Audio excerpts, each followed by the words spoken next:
For me to let them back in, this plan for themselves should include consistently going to therapy to help them to heal what caused them to behave this way, unlearning what they've known because they probably were never properly loved by the people who were supposed to care for them, learning how to forgive those who didn't properly love them because they themselves were likely not properly loved, relearning what it is to properly love, including properly loving themselves because they are worthy of love, and not grandiosely loving themselves.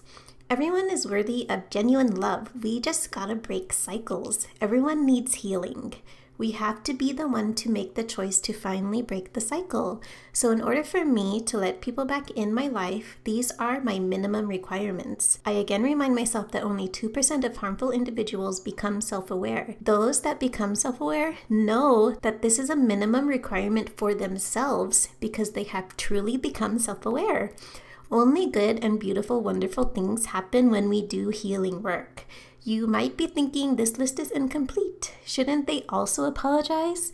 Yes, in my next video, I share how we can know what genuine apologies are.